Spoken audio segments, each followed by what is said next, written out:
lo and behold, we opened this thing in New York, full-page article with my picture and Ralph Lee on the front page of the theater section of the New York Times. And I'm a bumbling idiot. I don't know how to act. I'm learning. But I'm being heralded for my work in this play. And that was part of the reason, okay, a little bit of success, doing something which I know I'm not doing. I don't really know how to do it, but people think I know how to do it. That's what was going on. So you started to believe them? Well, only when I turned maybe 75 did I ever...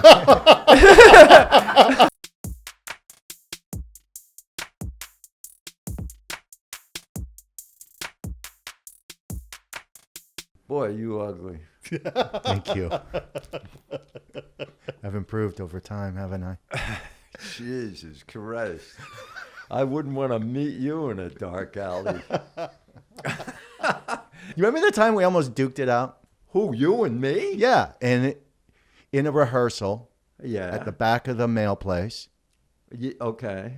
We were arguing about something. We were arguing? Come on. Did we? I don't know. Remember. And it was something like, you were like, come on, take a shot.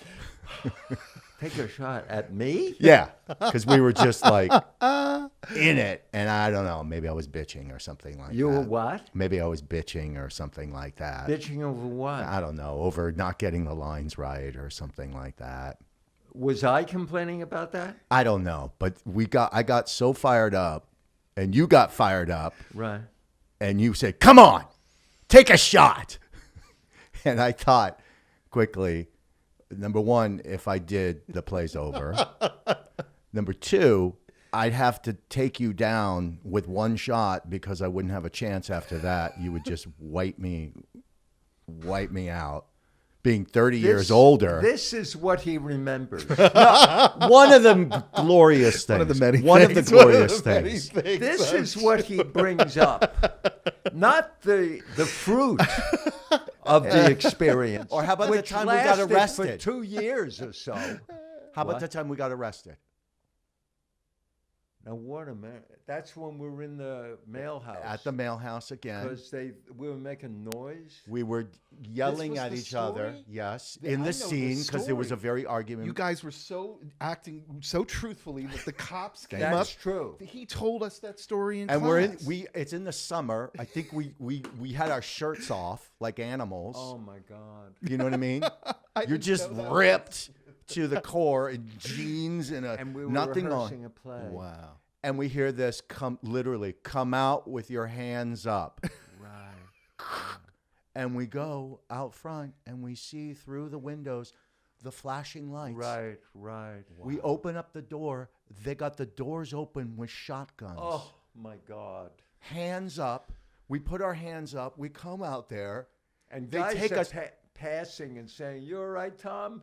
Yeah, You're probably happy as hell. Local. You're We're cuffed. Yeah. And then the guy goes, "Hey, to you, I seen you on Born on 4th of July. I want to be an actor too." Or he was like, "I'm an actor too." Cop was like, "I have my SAG card." Yeah. I remember this. Yeah. I remember. The fucking guy recognized me. Yeah. And that's how we got off. And we That's did brilliant. explain that we were doing a play. Yeah. We had to explain. Oh my God. I forgot all about that. I haven't thought about that moment. But I do remember the religiosity of showing up and meeting and working on our play every day. Not fucking around. And because we did that, we did it in more than one theater. All over the Colorado world. Springs. We go to Dublin? Yes. Dublin, Ireland, New York. Yep. At the, what was that class? Theater for the New City. Theater for the New City. And also Oregon. Los Angeles. L.A. Yes. I think, yeah. Did We also- had a pretty good run. Portland, Oregon. Mm-hmm. We had a good run, babe. You know, we worked on that play for how long? Years. Years. And we're talking every day going, no matter the weather, in your art studio, Yeah. which Yeah. has no air and a bucket to piss in, literally. Oh, yeah. You just go I in the have corner. a different one now. with a Okay, toilet. good. Thanks. I got a toilet now. Yeah. And it was just that hard, just, Yeah. chopping wood. Yeah. That's what's amazing about you is that he is so, like, he'll work on his play every day. He'll paint every day, and shit gets done. Yeah. And eventually that patience that you have Yeah. Yeah. to I'm just patient. keep on. And I can also be alone.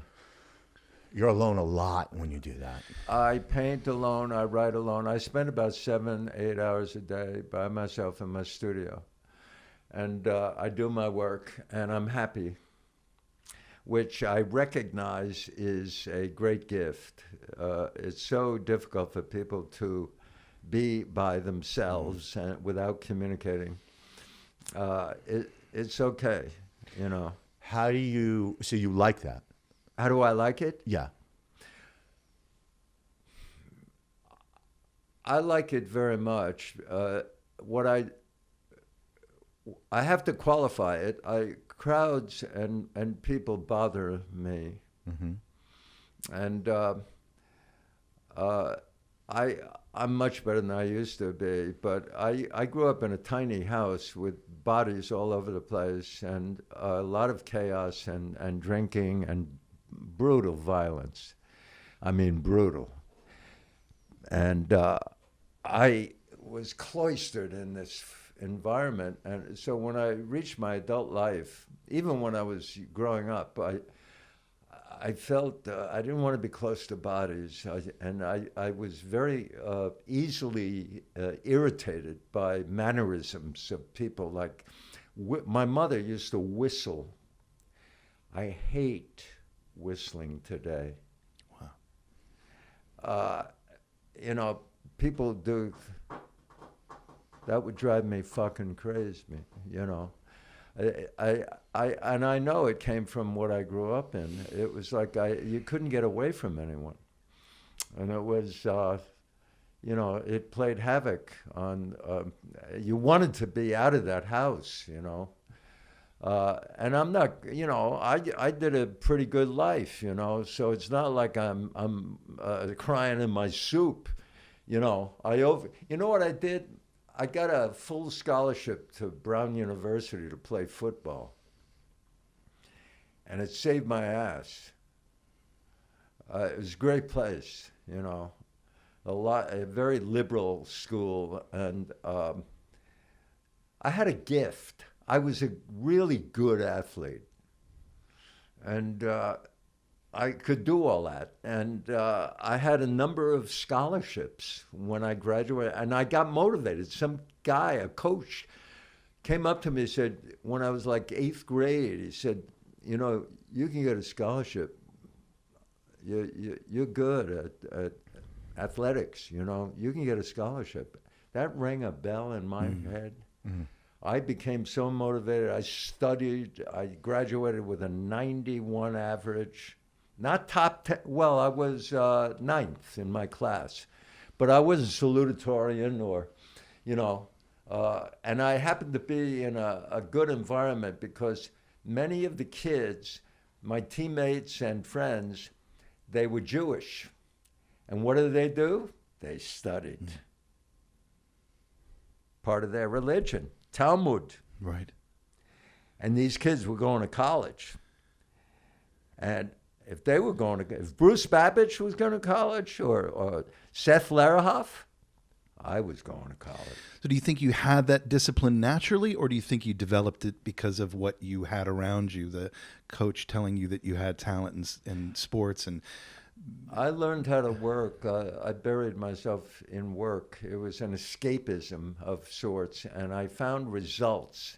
And when you're an athlete, I could see immediate results because I saw muscles begin to happen in my body. I trained. I started lifting weights when I was like 13, and I could run. I was fast.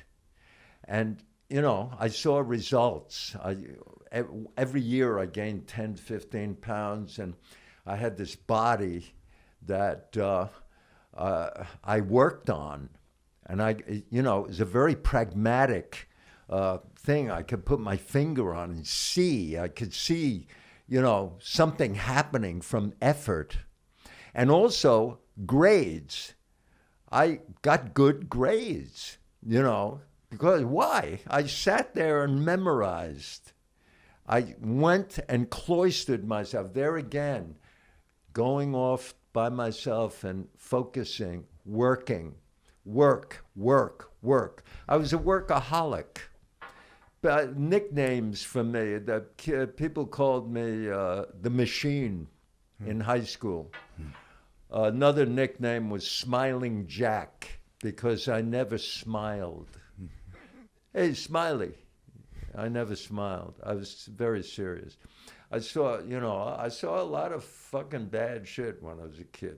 Violence, blood, you know, bad shit. I'm not sentimentalizing it. It's just a fact. And you write about it beautifully, poetically. Really? Give me an example. God, the shit in Mother's Son. Oh, really? I Blood forget. splattering on walls. I mean, just he's a very poetic writer, beautifully poetic writer, and the violence in Mother's Son. In Mother's Son? Oh, there's violence in Mother's Son. You see, I forget the play. Oh, well, you kill your mother and eat her. So I forgot that. I killed my mother and eat her. I mean... anybody who eats his mother has got to be screw loose. The son. That sounds like Greek mythology. Almost. The son burns down the house in our play. The father wears a dress, and the son burns down the house with the father in it. Oh, right. I'm forgetting all this shit. We wrestled with dresses on. Yes, I remember that. We wore dresses. Yeah. My mother was gay, and openly to me, not to my father. My father would have killed her if he found out. But I had a gay mother who had a lover named Maisie who came to the house on a pretty regular basis, like every other day or whatever. And it was a 27-year relationship. Wow. And I was a kid when I became very aware of what gay was. My mother was a very intelligent, published writer, a painter, became an actress. We became very tight. And she explained to me homophobia and all of the hazards of being gay in a homophobic society. And my father didn't know any of this. He was alcoholic and violent and limited, had served time in prison for killing somebody. And, like they were diametrically opposed, but physically very attractive. So that's the glue that held them together when they were young enough to get married. And the marriage was a shambles, you know. But my God, these imageries that you are presenting, I forgot all about all this. Yeah. Because I don't reread these plays, you know, and for decades. I think I made maybe 5 plays, 7 plays, I don't know how many. And they're all published. But I did it to practice my craft. I'm an actor. What, am I going to wait for the fucking phone to ring before I act? Amen. Bullshit. I met with a guy or a woman every day, and we get a play going. I would act every day for rehearsals, 2 hours, not 8 hours, 2 hours. 10 o'clock to 12, okay, see you later. I'm going to my studio. But that was a way to hone my craft, because I'd sit with Tom, we'd see the lines to each other, And, I practiced like a pianist. Nothing, 2 hours bullshit. If I was a classical pianist, I'd practice for 8 hours, 10 hours, So how do you go, Ray? You're at Brown, you're playing football, you're scholarship. How do you go into acting then? A guy came up to me, a professor named Jim Barnhill. He came up to me and he said, we're looking for somebody to play the role of Hal in William Inge's play Picnic. Mm-hmm. I had seen the movie with William Holden and Kim Novak, and I loved the movie. And I love William Holden. I was, at that time, a complete jock who had a brain.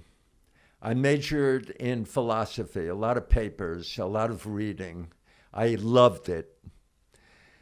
But I wanted to forget what I wanted to be. This guy come up to me, and right away, now I had the influence of my mother, so a lot of people didn't understand what I was. Mm. They thought I was that guy with the fucking neck like that, and, never mind Barry, whatever. Right away, a bell rang inside my head. But I said to this guy, I don't do that. I mean, I don't know how to do that, He said, well, come to my class. So I go to his class, and I see people moving to Stravinsky, all this lyrical music to this wild, which I recognized Stravinsky because my mother used to play Bartok, Rachmaninoff, Stravinsky in the little tiny kitchen on the radio, and she had records, and you'd walk into the house and there'd be bum, bum, bum, bum, bum, bum, all this classical music raging, rebounding off the fucking walls, and the smell of oil paint, we should be painting or whatever. So I see these people, hey, Ray, you want to come up? The professor says. Now, I'm a jock. So I get up there, and they don't expect me to, really, because blah, blah, blah. I fucking kicked ass. I was leaping into the air. I was fucking going ape shit. Long story short, I took the class, and I did the play badly because I didn't know how to act. And then I did Girardot's, I forget the fuck what it was, some other play. I was kind of funny in that one. I forget what the name of it was. Then I did Garcia Lorca's Blood Wedding. I played the father. I was almost good in that, almost. Then I did a Singe play. I forget what that was called. And I took his class. And the guy took me to Yale to meet the head of the department. And I got accepted. In a 3-day period, I was accepted at Yale Drama School and drafted by the Boston Patriots. The reason I was drafted by the Patriots is because Milt Pepple, the backfield coach at Brown University, who had played for the Detroit Lions, he was a fullback, and played for Notre Dame with Babe Pirelli, the quarterback. They were both All-American, first team. He calls up Babe Pirelli, who's the head coach at the Boston Patriots, and says, you should draft this kid. He can run. He's got good hands, blah, blah, blah. I don't know what he said. He calls me up after I'm accepted at Yale Drama School, and he says, Ray, you're going to be drafted by Patriots. I'm caught between a rock and a hard place. Because by that time, I really want to be an actor. I went to Yale, and I had to call Milt, and it was the hardest phone call I ever made. I can't imagine how tough that The fucking conversation was. salary was $17,500, which I know is not very impressive, but in those But days, back then, my Jesus. father made $5,000 a year. I was going to say back then It was like 3 times what my father made. And also the symbolism, or whatever you want to call it, of playing for a pro team. You could Hell yeah. brag about that for the rest of your life, right? Well, I didn't have it in me anymore. I didn't want to crash into people. You see, at football, you can't do that half-assed. You have to be totally ingrained. It's got to be all there is. It's got to be all or nothing, because a game is too painful. It's not natural. And it's got to be your world. And it was no longer my world. I wanted to learn how to act. So acting became your world. I'm curious, like when you were doing those plays and you said to yourself, like, you weren't very good, you were a little bit funny. Like what made you decide that acting was going to be your path? Like, I'm curious, especially because it didn't seem to have necessarily come so easy to you at the beginning. No, it wasn't easy. Was that attractive to you, that it was elusive to you in some way? I wasn't built in a way where I said something is hard, so I'm not going to try. I'm not like that. I'm still not like that. Were there others in the class that were doing things that you were like, I see what this thing can be? Like, There were some people who were more used to it than I was. The women more than I was. There were some people who were more knowledgeable about theater. I just had to learn, you know. But I'm of all those crop of young students, I'm the only one who ever did anything. And am I correct in saying that you dropped out? I dropped out of what? Yale. Yes, Why? money. Couldn't afford it. Pardon me? You couldn't afford it. It was just too expensive. I had to pay, what was it? $2,500 a year or something like that. What did you learn No from- scholarship anymore. Gotcha. Right.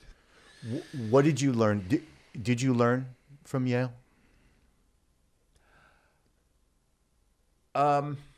Yeah. I don't know exactly what, Gotcha. but I was always, I mean, at that juncture, I had everything to learn. Right. Gotcha. I knew nothing. And during the summer before, I did a season of Bucks County Playhouse, little walk-ons. I was a kid, you know. I was hanging around with Joan Hackett and people like that. And I was trying to learn, trying to figure it out. And I you know, they let apprentices do scenes once a week at Bucks County Playhouse. And usually I was not very good, but I did one thing very well. And you know what that was? Lenny in Mice and Men. Mm-hmm. I was a very convincing Lenny.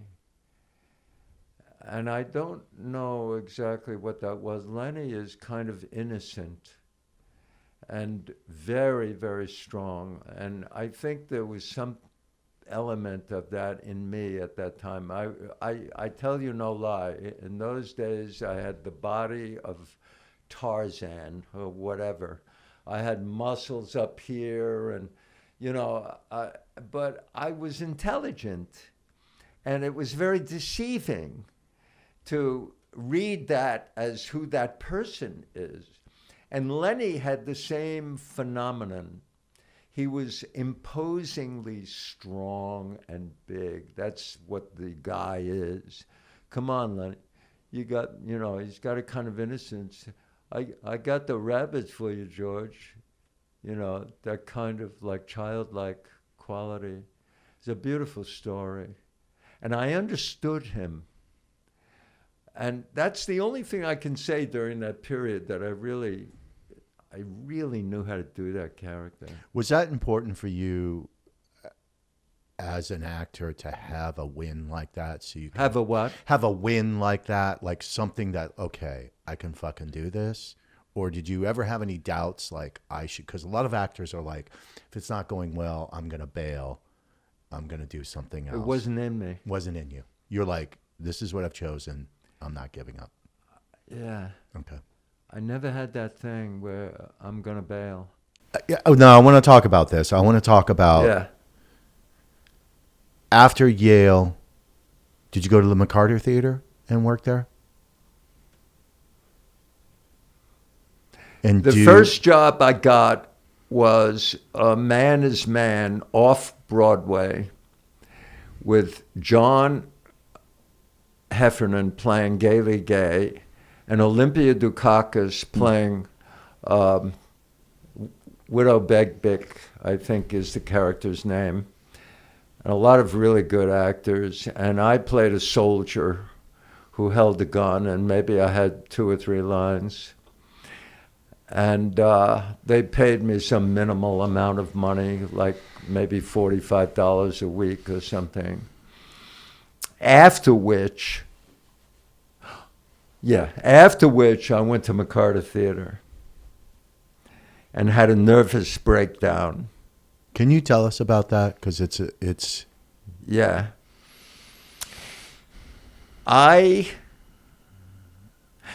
It starts in my youth where I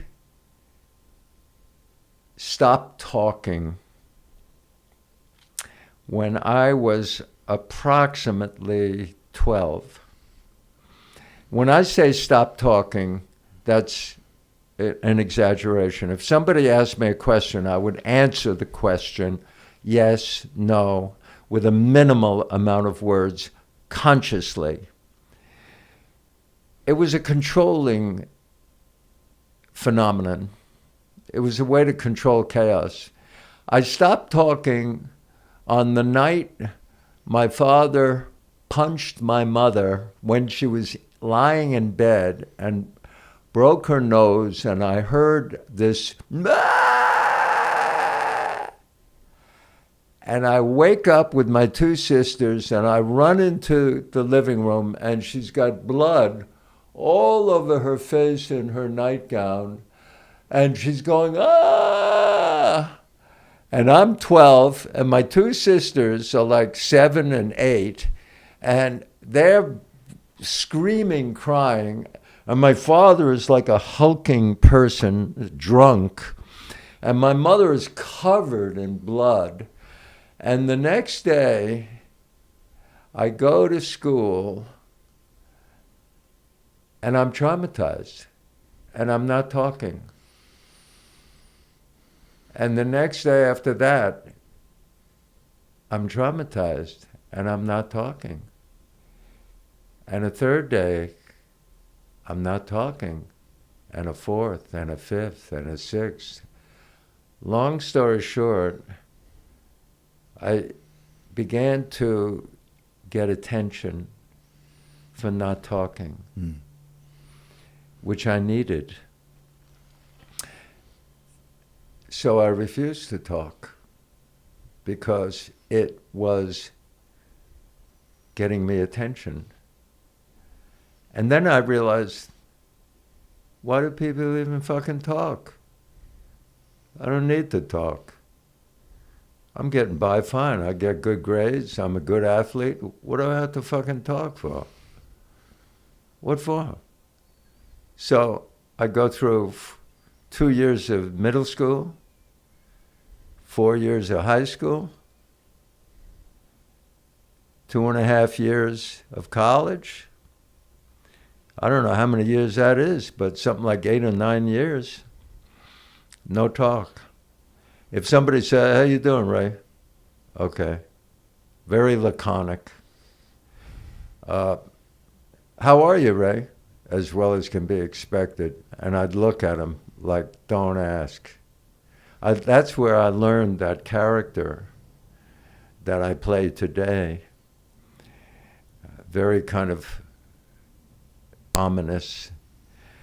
And I was playing this violent game of football, and I had all of these muscles, and it was quite a projection that I was creating for myself socially. Occasionally I would get drunk in college or high school, and then you couldn't shut me up. Mm-hmm. I wanted to talk, but I made a rule. And life was all about rules because everything was so fucking chaotic. I had to make rules and obey them to keep structure in a chaotic kind of existence. Now, mind you, in the middle of all that, I got a gay mother, a crazy father who's violent as all get out. Around the corner is my gay uncle, and my grandfather, who was a sculptor who gave it up because he drank too much and had 5 kids. He was an alcoholic. My Swedish grandmother, who was really lovely. My other uncle, who was an alcoholic. It was like a completely mad kind of environment. And so when I started acting professionally, I still had this ingrained habit of not relating to people. By that time, it had softened to some degree because I had taken acting classes and I was beginning to contribute a little bit to conversations, a little bit, but generally I'd walk onto a set and not say a word to people and blah, blah, blah. And this habit was ingrained. Amazing. And choosing a profession where words are the cornerstone of what you're doing. Speaking You're absolutely words. right. That's amazing. It's amazing. Yeah. Now, what I did do was listen, and I observed. One can argue that's a healthy thing for an actor. But I go to McCarter Theater. I'm not talking to any of my colleagues. I'm drilling lines. I'm playing Titinius in Julius Caesar.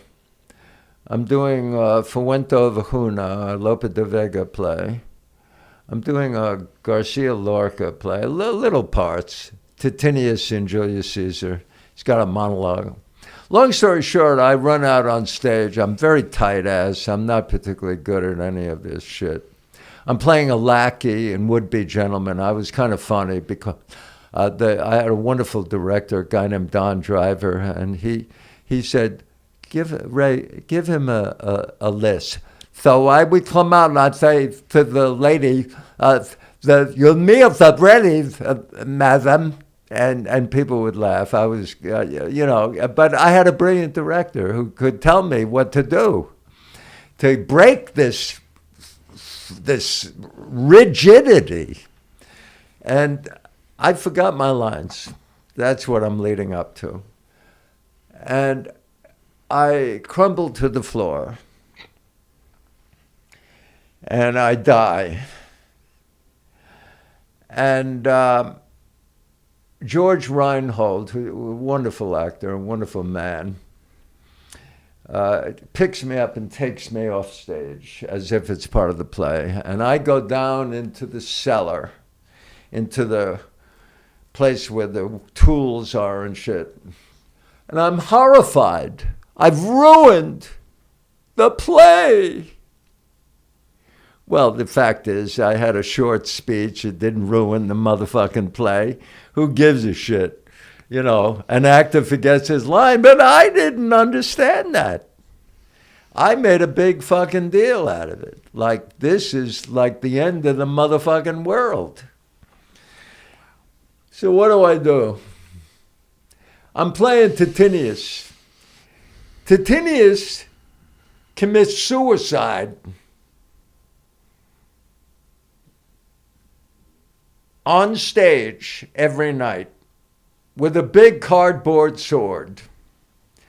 whoever fucking kills himself with a cardboard sword. So I'm trying to be a fucking method actor, right? The method is like really a big deal in those days because Brando had just come out, you know, and that was like something nobody ever saw before. Brando and Montgomery Clift and, you know, these guys were so like vulnerable. That's what it was, the vulnerability. And, you know, we were used to John Wayne. They never show any kind of vulnerability. They're always on top of it. They're the winner all the time, you know.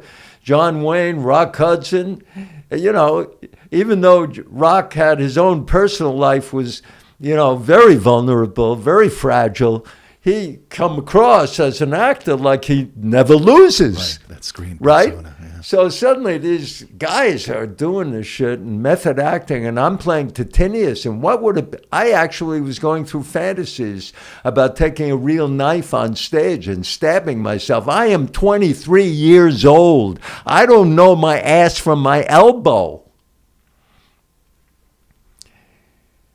So I'm serious about this shit. I'm really thinking about taking a fucking knife and stabbing myself because I don't like my own performance. Can you imagine? Fuck. So, long story short, with this tape running through my motherfucking head, and I've just fucked up the whole world. Not the play, but the whole world. Like, I've just started the Vietnam War. Right? This is the kid, right? So what do? I'm like going ape shit in this little room in the cellar. I've just fucked up. I forgot. Valiant Commendador. That's as much of the motherfucking speech I could remember. And I got tight and I fell on the floor. Okay, so I take my hand and I punch this window and I break the glass. And I take the motherfucking glass and I try to put it into my stomach. And it won't go in. So I take the motherfucking glass and boom! I cut my fucking wrist. And it did go in. Now, I'm not trying to kill myself. But I am angry at myself. And I'm punishing myself, you know. Long story short, they're knocking on the fucking door, banging on the motherfucking door. Ray, come on out, Ray. Open the door, Ray. Fucking kid, I'm a kid. I don't know shit. I open the fucking door, my fucking wrist is fucking bleeding. Take me to the hospital, they sew me up. And while I'm in the hospital there for under observation, I'm beginning to get tension in my head. I realize I'm in trouble. And there's some kind of anxiety beginning to build up in me. And it's intense. And they release me from the hospital and I go back to New York. And I got to fight this. I got to figure it out. So I get a job right away with the Living Theater. Now, the Living Theater is doing a play called The Brig. It's a famous play written by Ken Brown, who never wrote another play. Well, that's not true. He wrote one other play. But this play is improvised. If you step on a white line, it's soldiers, Marines in a brig. And I was perfect. I looked like a Marine. So they hired me right away. They had guys quitting because they only paid $15 a week. And I could do that shit. You know, you march and you have to keep. And prisoner number 2 stepped on the white line. Sir, prisoner number 2 requesting permission to cross the white line, sir. Yes, sir! Yes, sir! And they punch you in the fucking stomach and shit like that. It was, you know. And the company itself is like anarchistic. They became a brilliant company. I saw Frankenstein at the Brooklyn Academy of Music probably about 10 years later. They went to Europe. But I did the Brig for about, I don't know how long, maybe about 4 to 6 months. And, you know, I was convincing. They thought I was a cop because I never talked. They thought I was a cop. They thought I was working for undercover because they were smoking weed. I remember Rufus Collins comes up to me and says, "You seem tense, Ray." He's a black dude, right? Very bright, gay, really bright, and great actor, great fucking actor. He says, "Smoke this, man." You know, he knew I wasn't a cop. He knew. I don't know how. But I look like a cop or some bullshit like that. So I smoke it. It's fucking weed. I had never smoked weed. I didn't even smoke cigarettes. I smoked the weed. I am fucking high as a kite. I got to do the fucking Brig. Right? And Brig is physically, you know, demanding, you know, and every one of us was sweating like a pig when we were finished. So I did the Brig stoned for the first time in my whole life, and I never smoked weed again for, I don't know, maybe about 5 years after that, maybe more. But after I finished with, I had to get out of New York. I was still going through this anxiety about forgetting my lines. You see, when I did the Brig, it was all improvised. I didn't have to worry about forgetting my fucking lines. So I go to New York Times. I look up for advertisement for what? I see some ad for an English teacher, football coach. I interview. I get the gig. I go to Newburgh, New York.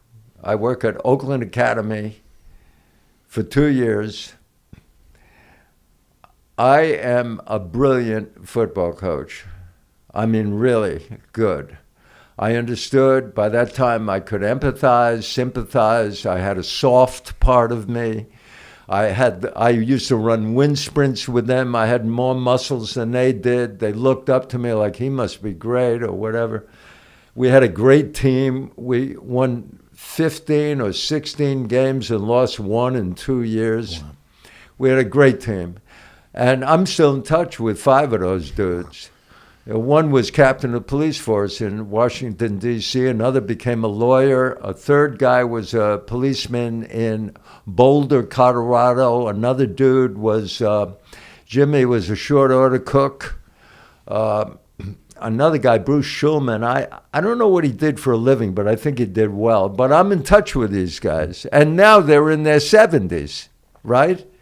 And I was good. I was good at it. And I learned something because I was teaching grammar, and now I'm a writer. And I know what I'm doing mechanically as a writer. I know what a prepositional phrase, I know the objective case, I know what an indirect object is, a direct object. You know, I know the whole 9 yards, who or whom.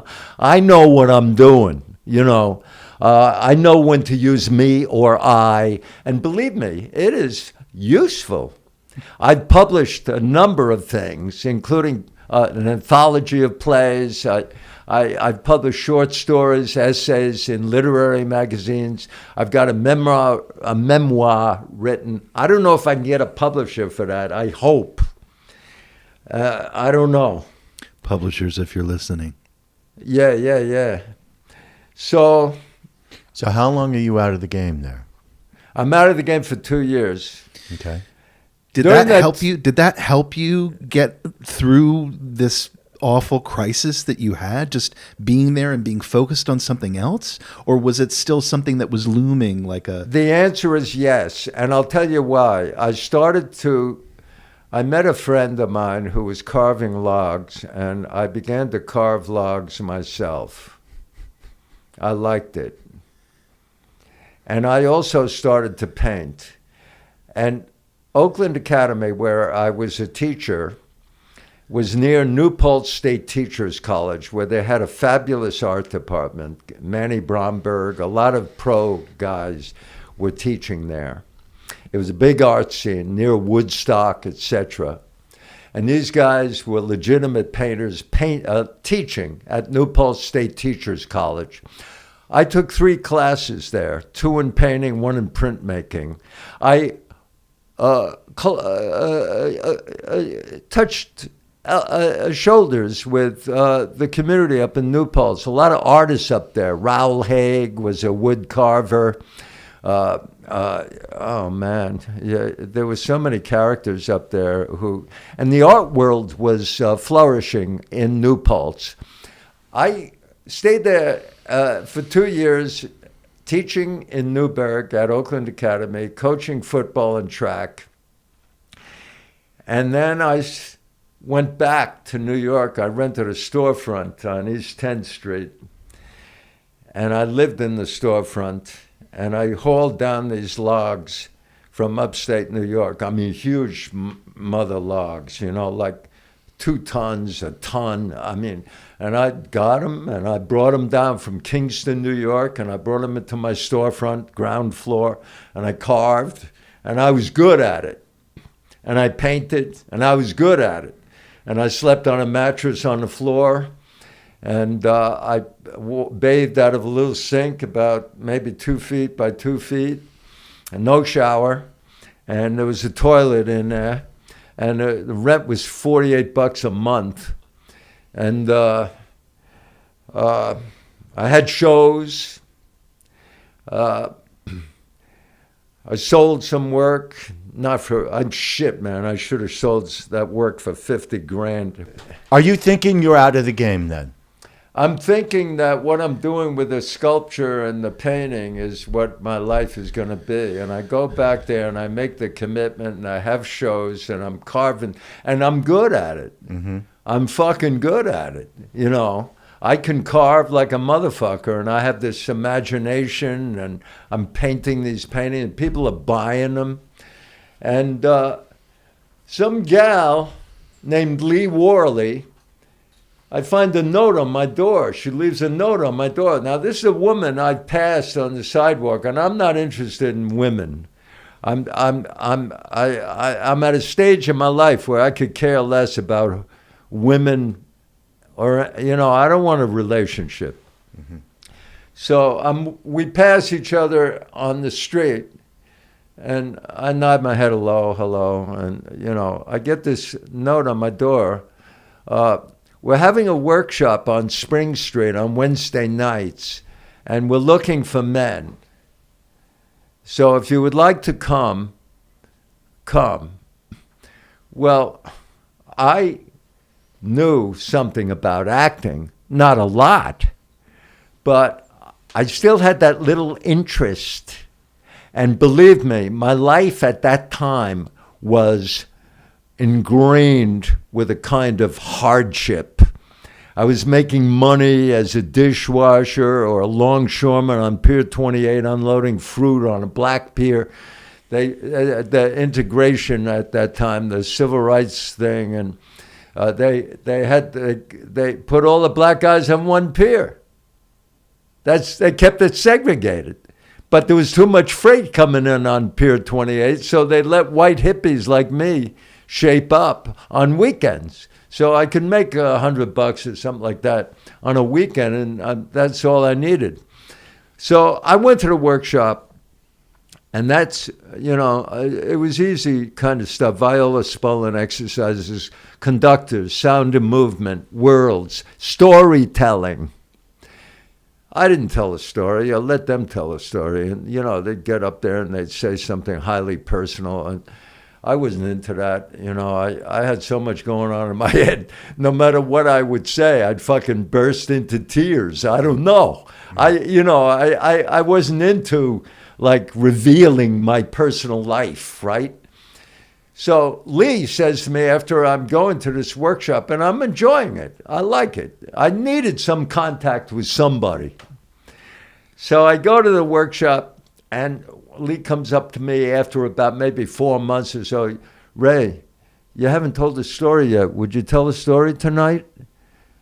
And I'm not going to say no to her because I admired her. Lee Worley is her name. She was a wonderful lady. She's now in New Mexico doing workshops, and she's a wonderful woman. And okay, I'm going to do a story. Holy shit.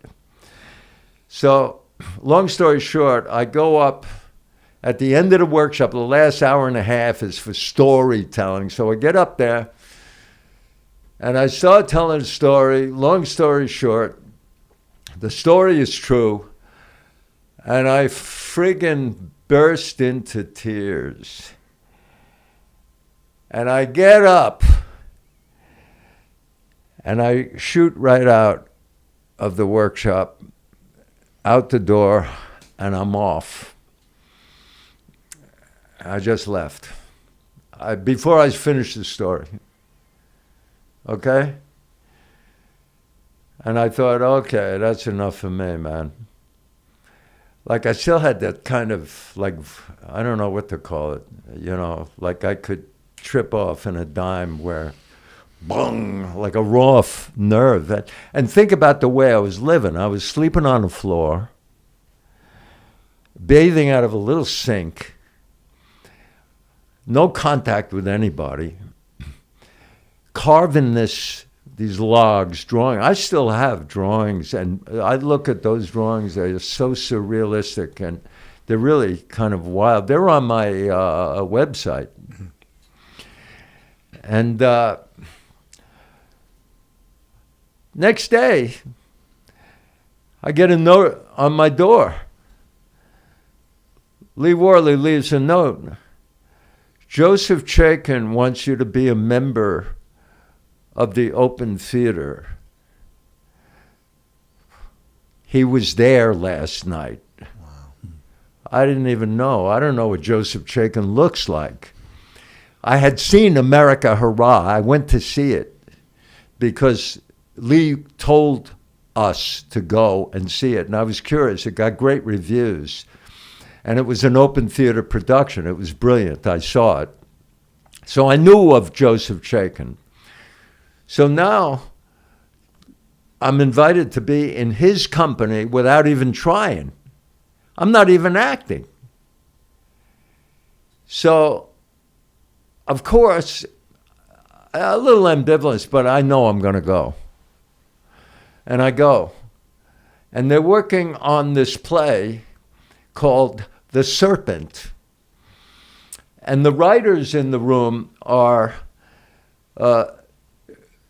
Megan Terry, Jean-Claude Vanitelli, who wrote America Hurrah, Sam Shepard, Susan Yankiewicz, all these heavyweight writers.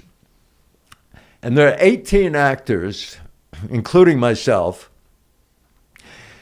And they're heavyweights. They're very talented people. I mean, like, really talented. I see the people doing improvs and, they're verbally dexterous and they're clever and they're smart and they make comments and, So I do the Serpent. I'm working on the Serpent. It's about incidents in the Bible. The Cain and Abel scene, the first fornication, the eating of the apple, tied in with these iconic events in modern history, which were very close to home at that time, like the shooting of President Kennedy, Bobby Kennedy's assassination, Malcolm X's assassination, all these horrible things that were happening in our Vietnam was happening at that time, violence, Nixon. It was like there was so much chaos, similar to what's happening today without the war.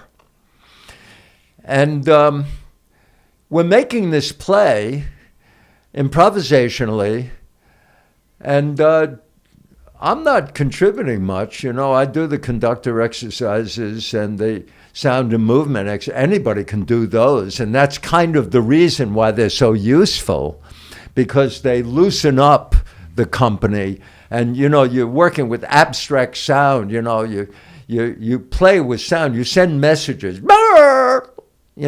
Abstract. Anybody can do it. It's child's play. And that's what was so wonderful about the experience of working with the open theater. It was almost childlike. It was so innocent. And Joe Chaikin himself was so absolutely brilliant.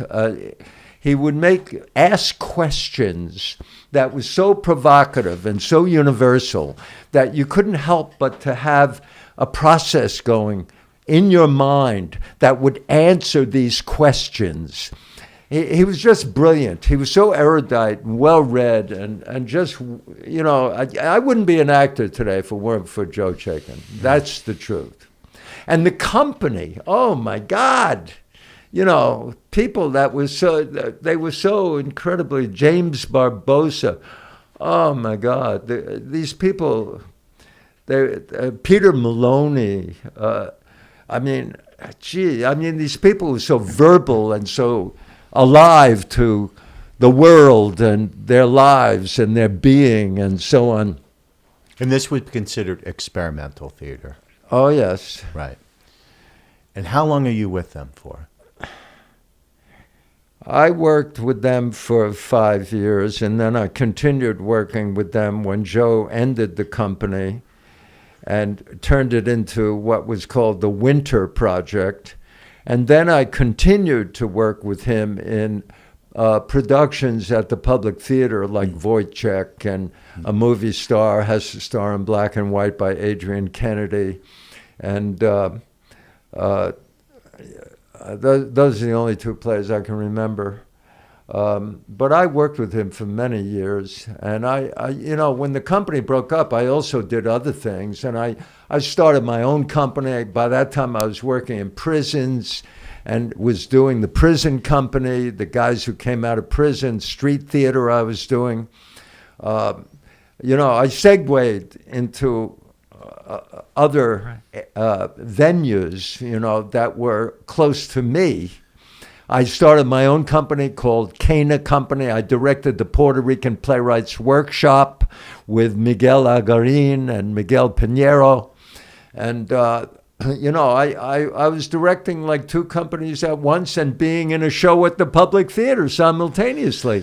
I'd work Saturday, Sunday, Monday, Tuesday with Cana Company. And I'd work Wednesday, Thursday, and Friday, and every other Tuesday with the Puerto Rican Playwrights Workshop. I was directing 7 days a week, and I'd do a show, 8 performances a week at the Public Theater while I was doing the directing. Was that the cure for you then, for this crisis that you had, that started at the McCarter Theater for you, was just full immersion back into theater? I mean, that's it, by how you're describing, that sounds like, did you slowly, was it a slow process to get through the fear that you had? Or was it just being surrounded by all these really talented people and brilliant ideas and improv? Like what clicked? Did it click for you? Well, what happened was when I started working with the open theater, I was afraid of being traumatized by the same type of experience. But I put my hand in a fire. And I kept on putting my hand in a fire, and I refused not to put my hand in a fire. I knew I was frightened to death, but I didn't care. I was going to do this. I knew what we were doing was good. Also, Joe Chaikin was such a nurturing person, and he gave me the part of Cain in The Serpent, and there were no words in the scene. And you know what it was about? It was about me killing Abel, played by Ralph Lee, and then afterwards not knowing what death was because nobody had ever died. So what's wrong? Why hugging him, shaking him, loving him, wondering what death is. What is? Lo and behold, we open this thing in New York, full-page article with my picture and Ralph Lee on the front page of the theater section of the New York Times. And I'm a bumbling idiot. I don't know how to act. I'm learning. But I'm being heralded for my work in this play. And that was part of the reason, okay, a little bit of success, doing something which I know I'm not doing. I don't really know how to do it, but people think I know how to do it. That's what was going on. So you started to believe them? Well, only when I turned maybe 75 did I ever really feel that, hey, I'm doing okay. Wow. You know what I mean? Wow. It's always been this little catch-all doubt, ambivalence about my own abilities and what if and oh my and oh she and all of this. And you know what's amazing is like when you're talking about that fear of losing your lines. I remember years ago helping you with auditions, going over lines with you, and you had this, like you had to do 10 in a row or without fucking up once. Right. And if you didn't, you went to the top again Yes. until you got 10 in a row. So the point is like he worked through it, was working like a madman in film and television, yet still held on yes. to that Now, I'll fear. tell you, in addition to what you're saying, today, I am so prepared when I show up. Directors expect me to forget, and can we do that again? I'm sorry. I'll show up. I will go over a scene or monologues or what. I'm doing a movie now in August. I go over that motherfucker so many times, every day. I mean, I could shoot that thing now, man. This director's going to be so delighted. I'll show up, we'll kick it out, you know. I'll give you a little example. Hello, hope this damn thing works. Well, bet you thought you'd seen the last of me. Guess again. You don't get off that easy. I forget the rest.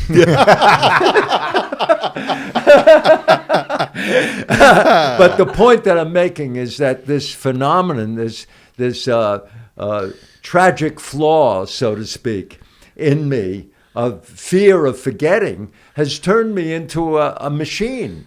I never take for granted that, oh, I don't have to go over this bullshit. When I show up on a gig, and I work all the time, I am prepared.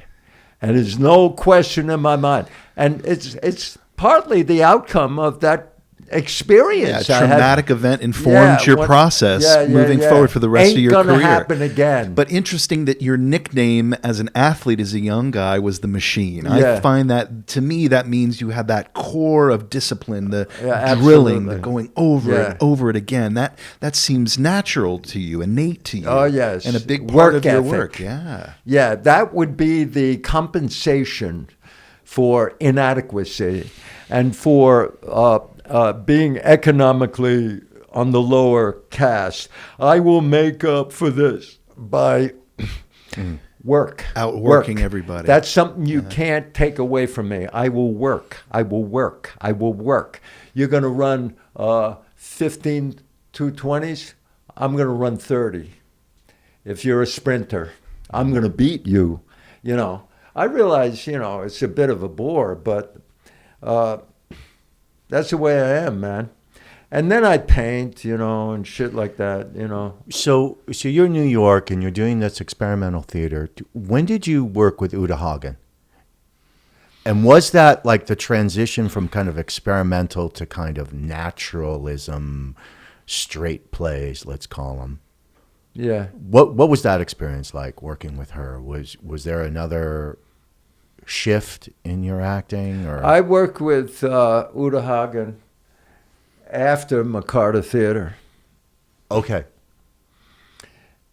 And I was not very good at what I was doing because I was so nervous from having experienced what I experienced at the McCarter. Okay.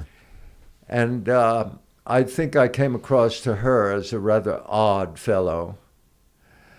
And I was trying my best. But shortly after, by shortly, I mean maybe 3 months into her class, I got that job teaching. Gotcha. My best acting teacher was William Hickey. Uh-huh. But when I studied with him, it was before McCarter. Okay. And fresh out of Yale. And he saw what he had, and which was, I don't know what to describe, but kind of an ungainly presence that didn't quite know what to do with itself. And he was very, very helpful. How was he helpful? Well, the first thing that enters my mind, and I don't even have to think about it, he once said to me, Ray, you are planning ahead too much. You have to learn how to trip and fall. I never forgot that. He did some kind of an imitation of a guy walking into a wall. He said, you got to bump into walls by mistake. You've got to make mistakes. You've got to... It was so accurate in terms of... Because you were so worried about fucking up again. Well, even then, even though I hadn't been traumatized when I studied with him, even then, it was absolutely correct. I was thinking ahead of time. I wasn't in the moment. It was I was young. I studied with him when I was 22. Wow. And he was a very alert, sensitive man. And people loved him. He was really wonderful. He had a gentle way about him. Let me jump around just a little bit, and I'm going to circle back. Even after you're making a career of yourself, you're in L.A., you're still studying. Oh, yeah. You studied with Roy London. Yeah. Tell me about that, the legendary Roy London. Right, Roy London. I knew Roy from the Open Theater. That's right. He was in America Hurrah. When I joined the company, he had left. He wanted to do something more commercial. And so he was hesitant about my becoming a member of his acting class because I knew him. Mm. And I guess he felt that I knew, actors are very fragile. I guess he felt I knew of his fragility. Well, I didn't. I knew he left the company. I knew he was part of America Hurrah, but I didn't know him from a hole in a wall. And I did good work in his class. By that time, I was pro. Right.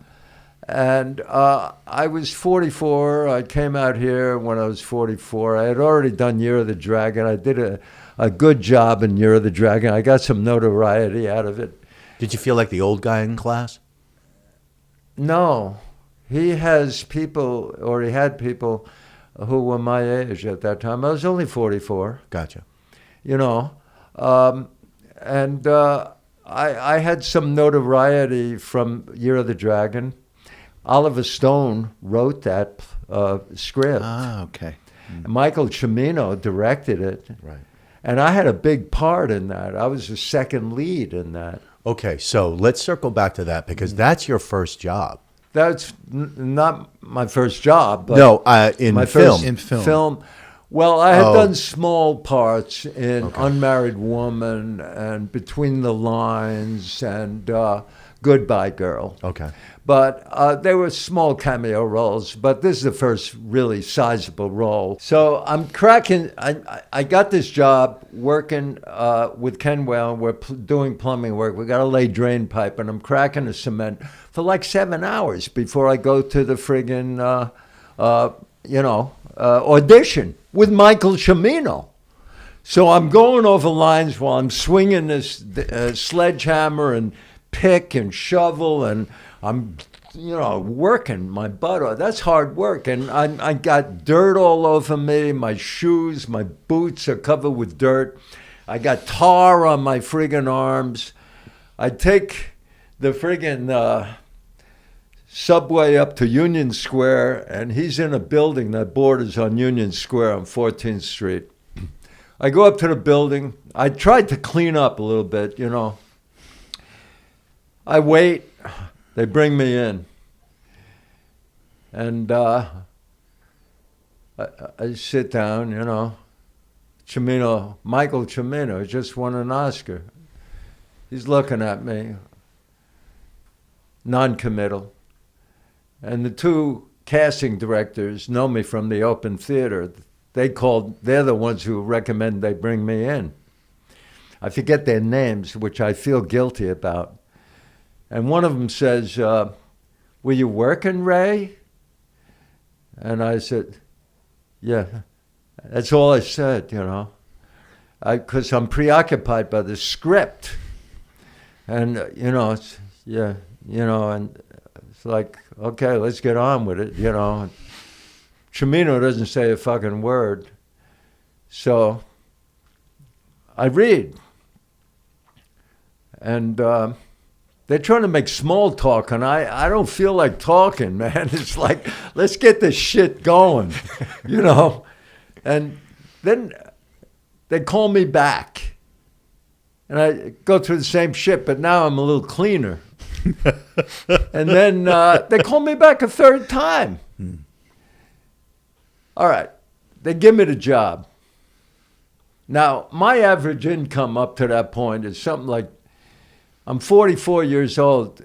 I think I've never made more than 10 grand doing lives. By that time, by the way, I've done 40 plays or so in New York.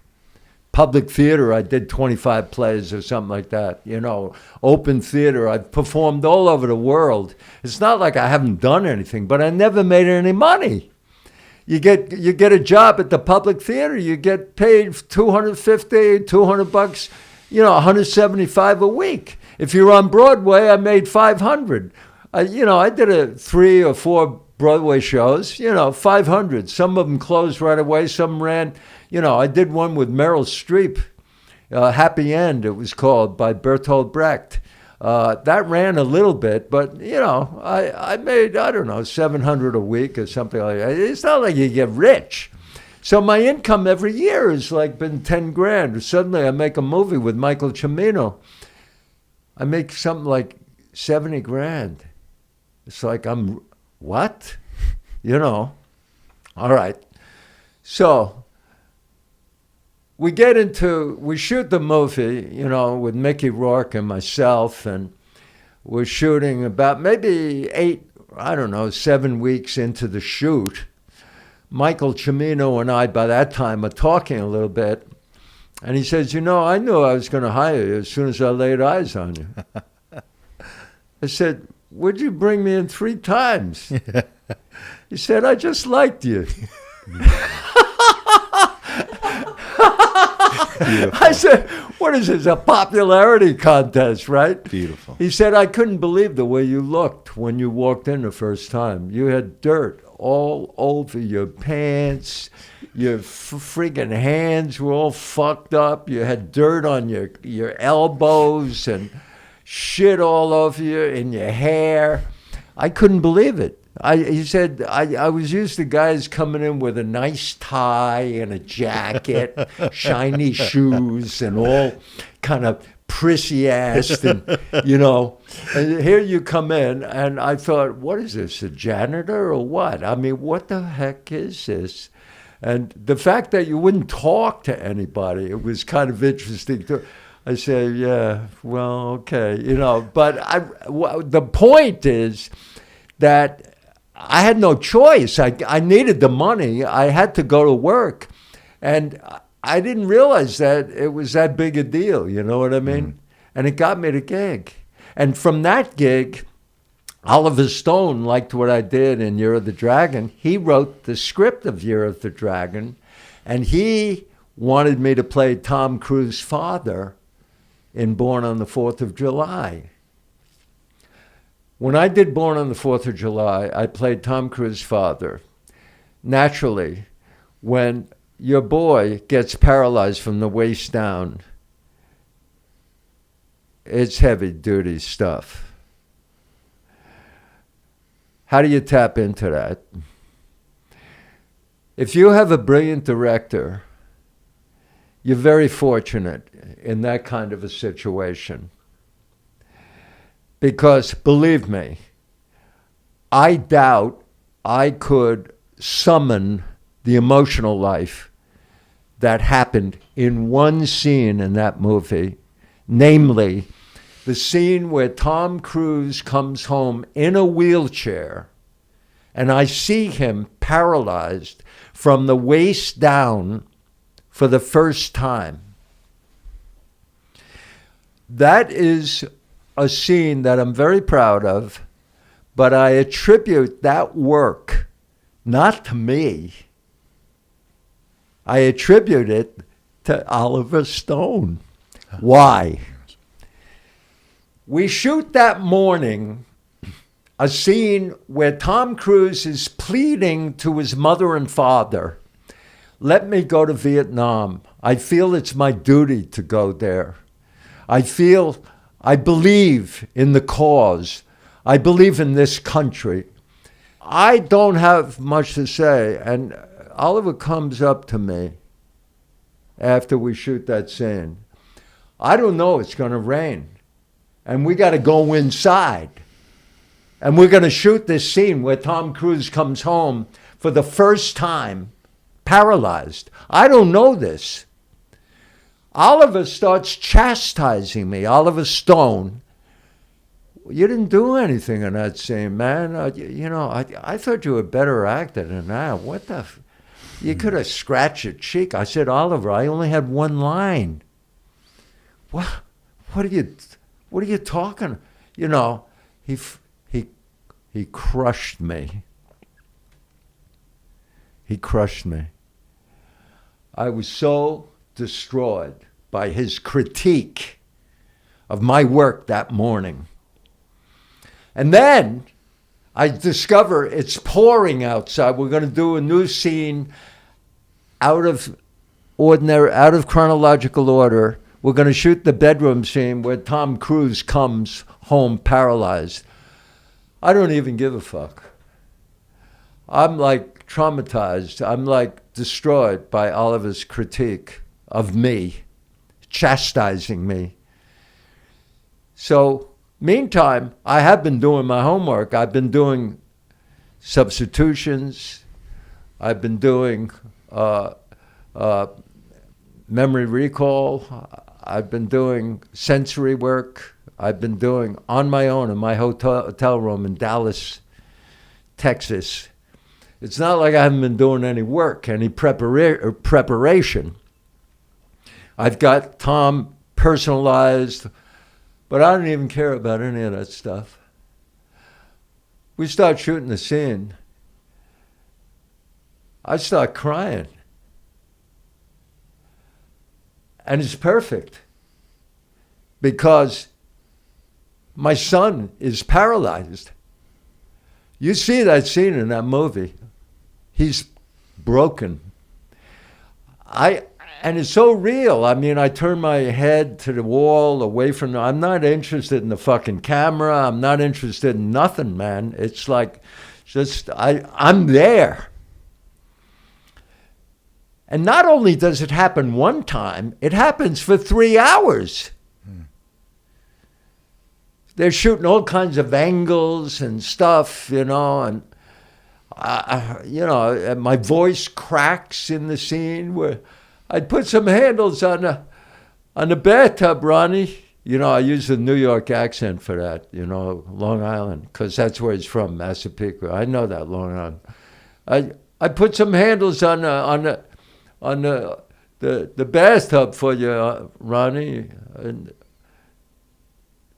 there's some handles on the stairway, too. And I'm freaking so appropriately fragile in that scene, as I should be, because my son will never walk again. And I let him go. Now, what I'm saying is I needed Oliver Stone to do what he did. I never would have arrived at that result on my own, in spite of all my fancy techniques and understanding emotional recall and sense memory and all of that, and personalization and all of that. That's work. And sure, it works, but I'm not good enough to do it all on my own. I need somebody to kick me in the ass. And he was the guy. He did me a huge favor. So it was completely intentional, what he was doing. I think so. Yeah. And you know what? Intelligence works in mysterious ways. Whether it's intentional or was not intentional, he was intelligent enough to do what he did, regardless of the consciousness. Intelligence is a very interesting thing. We were there to do a job, both of us. And he knew subliminally or consciously what strings to pull. He knew what I had in there. And he got it. And you know, after we finished doing the scene, he came over to me and he said to me, Ray, that was great. Very direct. Very simple. Ray, that was great. It was so simple that I knew it was true. There was no exaggeration. You know. Yeah, when we were talking the other day, you said the way you're working now is so much, I'm not going to quote this right, but kind of more economical. You were saying I'm not dredging up doing all this other work involved in it, like sensory recall and all that stuff. Do you remember the nature of that conversation? I do. Yes. I have to qualify it to some degree because I've been hired lately, like, for example, Ray Donovan. I played a person who is extremely dangerous, similar to a movie I did a while ago, a Neil Berger movie called Interview with the Assassin. Remember that movie? He was the alleged second gunman who shot President Kennedy. It was also on the grassy knoll, right? Or he said he was Yes. on the grassy knoll, yeah. And a very cold character. And Ray Donovan, same type of thing. To be honest, I've done a lot of television recently and also some independent films, maybe some not so independent, like Purge 3 I did. But it feels to me like of late, say within the last couple of years, I've been asked to do characters that are very dangerous and menacing. And that's something I can do with my eyes closed. So and I think people know that, so they hire me to do this. This other thing which I'm describing with Born on the 4th, the scene I just described, that's something, yes, I can do it. but I need help. I don't know if I could do it with ordinary techniques unless, I don't know, a lot of what an actor does has to do with caring a lot. And some people don't know how to care. Some people go through their lives in a rote behavioristic mode where they just do number one, number two, number three, you know. But to really care is what acting, you know. I mean, you got to really care from every ounce of you to be able to. That's what happened with that scene I just described. I cared so much. And I don't know if everybody cares to the same degree. I think life demands that we numb ourselves to some degree. It's too harsh out there. It's too boring. It's too life-killing. And people numb out. They say, oh, I got to get up and I got to do that thing I did yesterday. And they just do it on automatic pilot. I say they, maybe I should include myself, I don't know. So what is the antidote for the actor? Pardon me? So what is the antidote for the actor to... What do you mean by... To care, to... Well, I think it all happens by accident. There are some people who are enormously vulnerable. Geraldine Page, I mentioned her before. Yeah. I've worked with her. She opens her mouth, and my God, anything she says is drama. She's just built that way. Shirley Knight, same thing. I did a play with her called Landscape of the Body. You know, John I mean... Great play. Yeah. Did you play Detective Holohan in that? I forget what I played. That's my guess. The cop. I did it at the Public Theater with her. But they just had a sensitivity. They just had a... And, you know, when I'm talking about caring, there are varying degrees of caring. You know, like some people are so sensitized to living that, you know, they cross the street and they're afraid. And they care a great deal about getting to the other side. And another guy like myself will just walk across and not even think about it. And, you know, that's a crapshoot. You know, I think possibly some of the, you know, all of the sagas which I've gone through in the past, I don't know how long, I will say this. There were times in my life when I was so sensitized that just getting through the day, I had, you know, I couldn't help caring. What is caring? Caring is when you're so conscious, you know, anything can happen and you know it, and everything has happened and you know that too, and it's like it hurts. There's something that hurts when you care like that, and I wouldn't wish that on anybody. You know, it's a mixed Yet it bag. makes an amazing actor. Say what? Yet it makes an amazing actor. Yes, it does. And it also makes for wonderful literature. And also, look at Vincent van Gogh. He's the paradigm of what I'm talking about. It's funny you say that because I just want a little tiny aside. There's two books of letters that have changed my life. And the first one was the letters of Vincent van Gogh between him and his brother Theo.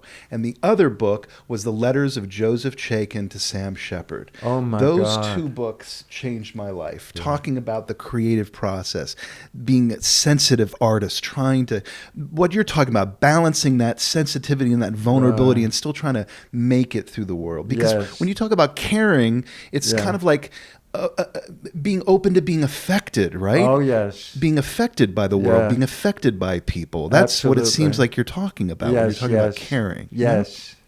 Yeah.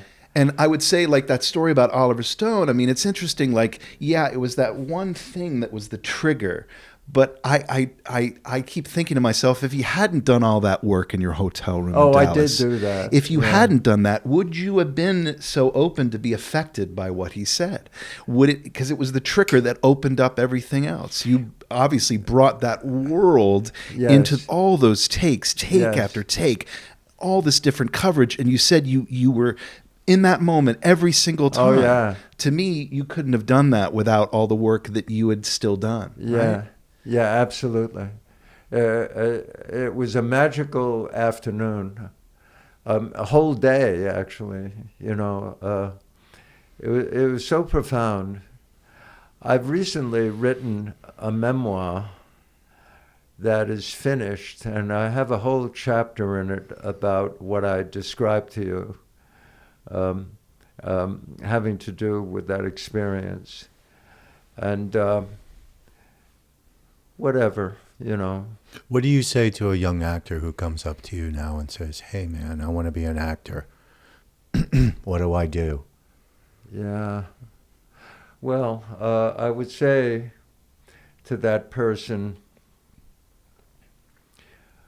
go for it as hard as you can. I would say study, so you're practicing.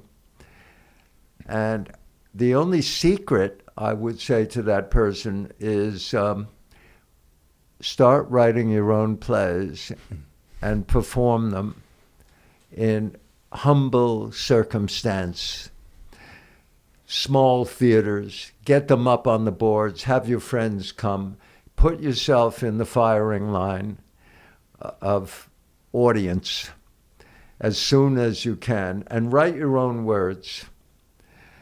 And put your ass out in front of an audience. Insist upon it. Produce your own plays. It doesn't cost a heck of a lot of money. It can get a little expensive at times. That Greenaway Theater tried to charge me $5,000. You know, what? You know. What do you say? I mean, not to like split hairs here or talk about that. How about the nature of YouTube now for kids to write their own stuff, to put it out there or on Instagram? Or would you think it's better to have plays that are seen and done and no one else sees it again? The thing, why not do both? That's one thing. But the thing about doing plays is that it's frightening. Mm. You got to go out there in front of an audience, and you do it after you've written the words yourself. So if it's terrible, bad, the acting or the writing, you got egg on your face. Naturally, you care a great deal. How could you not? And I think that's where it's at. You got to put yourself in a situation where you're going to sink or swim, live or die. So that goes back to William Hickey then, saying you got to make mistakes, you got to bump into walls, Yes, you got to... Exactly. And the thing of making your own plays, man, that is so useful. I don't know I don't know any actors who do that. No, not anymore. But not much. Yeah. It's amazing that you created your own opportunities, which I do think a lot of young people are trying to do now. Yeah, like in you other said, ways. In a different Yeah. way, and in other ways. I learned how to but do they're it from trying to the open theater. We made our own plays. We did Terminal after The Serpent. We did back when, no, that was my play. What did we do? Mutation Show. Joe would pick these universal subjects, and we'd work on them for a year or 2 years and then present the play that we made. And that taught me I could do that by myself. Now, Ray, when you taught an acting class, which you did, right? Yeah. For how long did you do that? Maybe about a year. And that was Ken McMillan's class that you taught for him, or when he was out, or is that separate? Oh, Do I have that mixed up? I think that's true. He asked me to fill in for him. And what did you teach? Like, what was your thing? I would observe, and each person is different. And I would say what came to my mind. And I think the thing that I could zero in on was when a person was struggling, I could talk about that because I've experienced it firsthand. And I know a lot about fear. I know how useful it is because there's nothing like being trapped like a rat. And I know how it can impede an actor. And also I realized that you can't just snap your fingers and not be afraid. So I wouldn't be presumptuous enough to say to a young lady or a young guy, you know, don't be afraid. I think the thing that might be useful is that I could say, I know how to work with fear, and I know that the best thing to do is to live in it. It actually sensitizes a person when you're very afraid. I know there are degrees of fear. Some people can become so locked up by it. And that's when they're trying to hide it. That's when that muscle ties you up, when you're trying to hide the fear. And you would just say, just accept it and live in it and just put it right into it. Well, I tell you, you know, this sounds absurd. It's like, you know, now when I hit the heavy bag and guys say, blah, blah, blah, and I say, I'm a coward. I say, please don't hit me. I'm a pussy. And I am. Well, there's something about fear that's very similar. I'm afraid. I'm scared. Gosh, what a relief that would be. Mm-hmm. To be able to just say, oh, I am so nervous. I'm so afraid. Oliver Stone, kiss me on the cheek, please, or do something. Hug me. I'm scared. Unfortunately, we're professional and there's a kind of protocol. So how do you deal with that? Yes. You don't have to do anything. No, bullshit. I would recommend that you just motherfucking go through it again and again and again and watch what happens. And if you care enough, some really good things are going to happen during that journey. And then when you're 75 years old, it changes. And for some people, who knows? I mean, you might be 50, you might be 55, you might be 40, I don't know. There's never an answer. But what I think is consistent is that if you stick in there, you stay in it, you just keep doing it, watch what evolves mentally, emotionally. After a while, you become a pro. Right. You become a real pro. Totally agreed. Let me ask you a very specific question. Yeah. You're coaching an actor. Yeah. They have to go in for a very confident character. Okay. In the audition. Let's say it's an audition. They have to go in for a very confident character. They're flipped out. They are so freaking nervous. Yes. X, Y, and Z is going to be there. It's a full house, producer, director. Yeah. And they are shaken in their boots. Right. But they have to play an extremely confident. Got it. What do you do? Yeah. Now, first of all, let me qualify this and say, I don't know.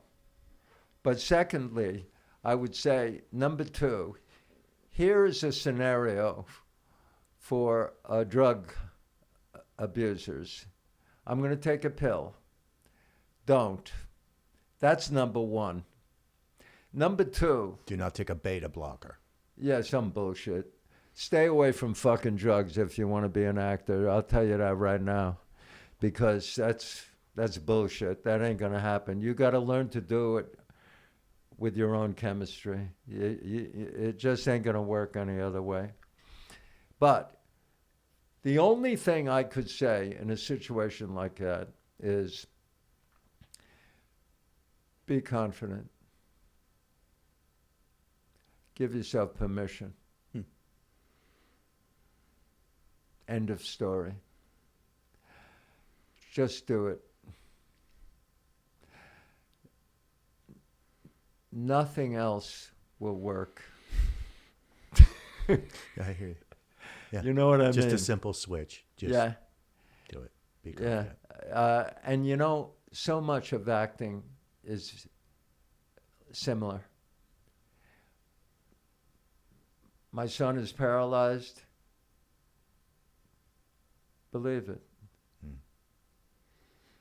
You don't need technique if you have the facility to believe.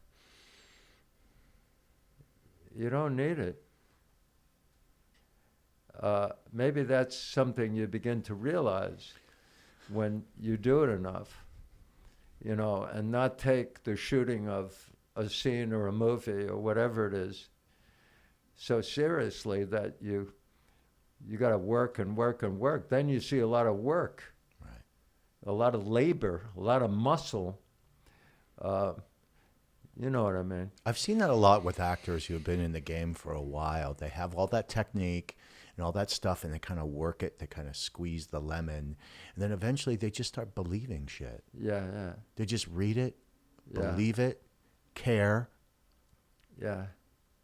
And just it has an ease to their work. Yeah. Can I ask a question kind of sort of along those lines? So here it is, you had a career of theater before you even you started your film work, right? Yeah, and now you've had this huge career in film and television. We get, I should just speak more myself, but I think you would agree. We get questions all the time, like not only disrespecting theater, but thinking it's a completely different animal. And I get that they're different, but can you talk for you, from your perspective, a little bit about the transition that you had to make as an actor from doing theater to doing film and television? What are the differences to you? What adjustments do you make, if any? Or do you bring always the stuff that you've always brought to your process and to your craft, and you bring it to film and television? I'm curious about where you're at in terms of that. When you do a play, you're doing literature. You have to say the words accurately. And the script involves being on stage for an hour and a half to 2 hours.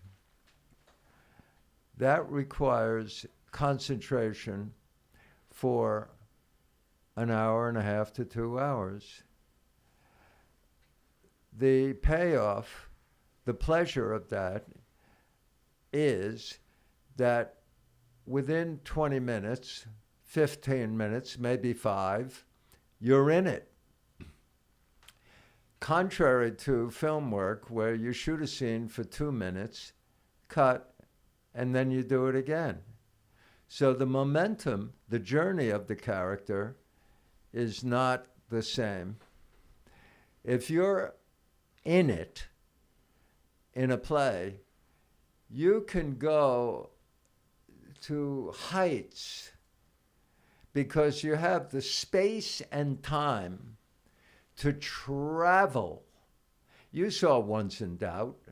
My God, by the end of that play, I was dripping with sweat. I couldn't even talk to people. I was so empty.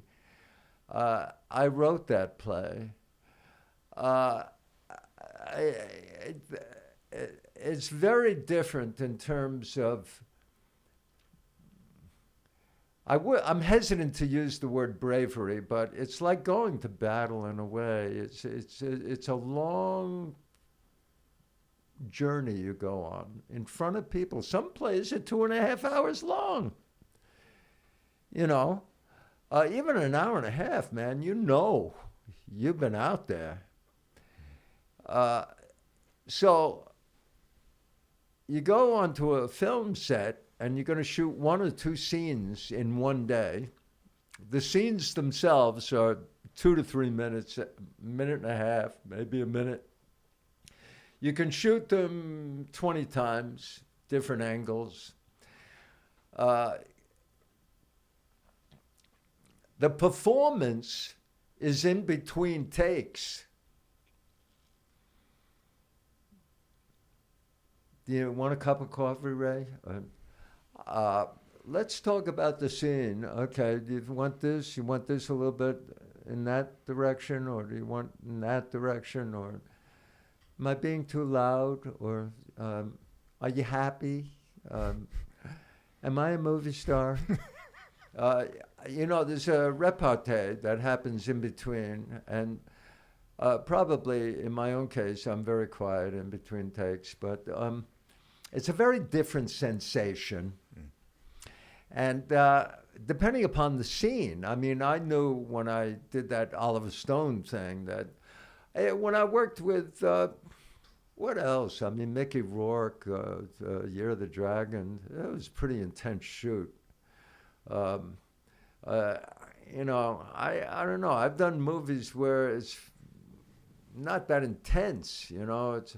I saw some tape of Ashton Kutcher and myself in Just Married or something like that.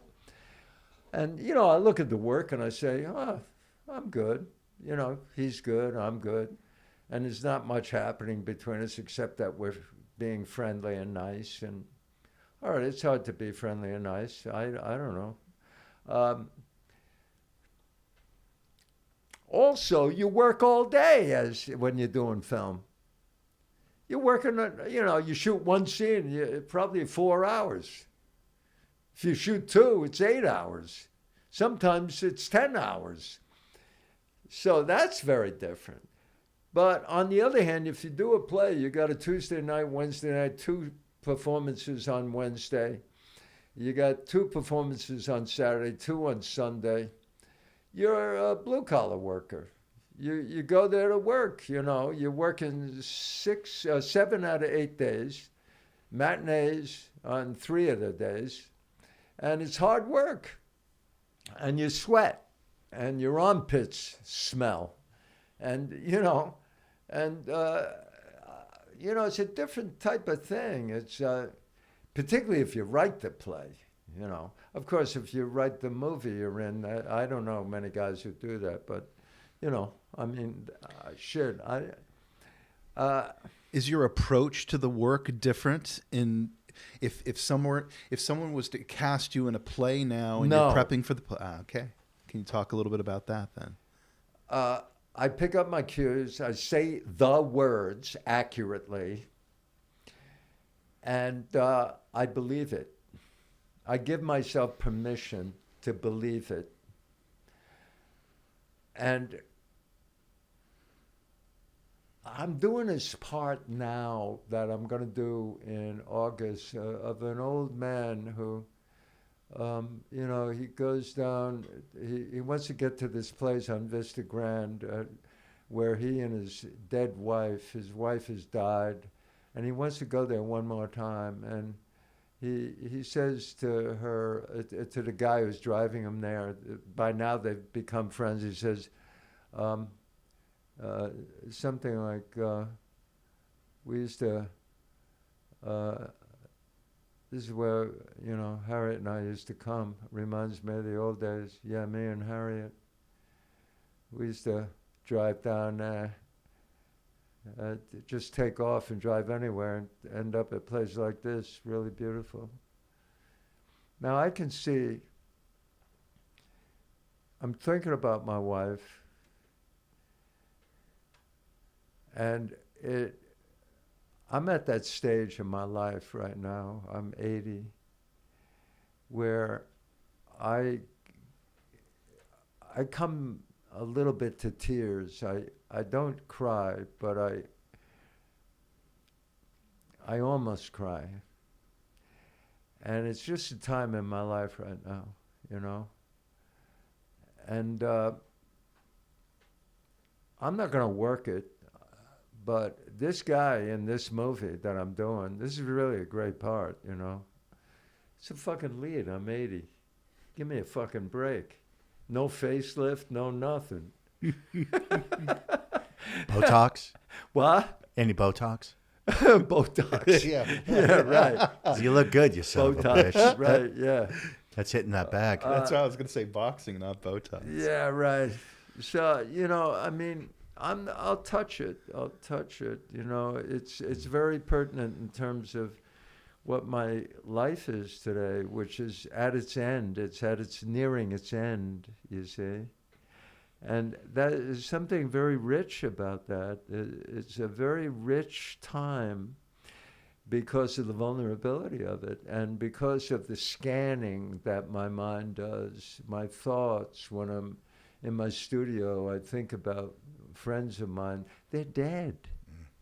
My friends are dying. Guys I grew up with, guys I played football with at Brown. You know, these people are dying.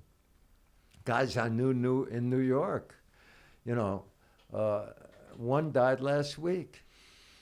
A guy named Bob Cura. He had a business renovating lofts, and I worked as a laborer for him. And we became friends, you know. He died last week. I talked to him a month ago. You know, he said to me, I see you on television all the time. I'm very proud of you. It touches me. You know what I mean? It's like he remembers when I was, you know, doing whatever for him, painting walls or something, you know. Whatever. Amazing. Ray, I could talk to you forever, but I want to let you go. Can we please have Ray back at some point, maybe for a part 2? For what? Part 3? Let me take my clothes off and show you my prick. That's our alternative show. You didn't know that. Yeah, We do it late at night, and we do right. it naked. Yeah. Very 60s theater. Tom Draper podcast. Podcast. Bod. Oh, that's podcast. awesome. Love it. That's awesome. Is that a real term? No. Bod for body. Holy hope no.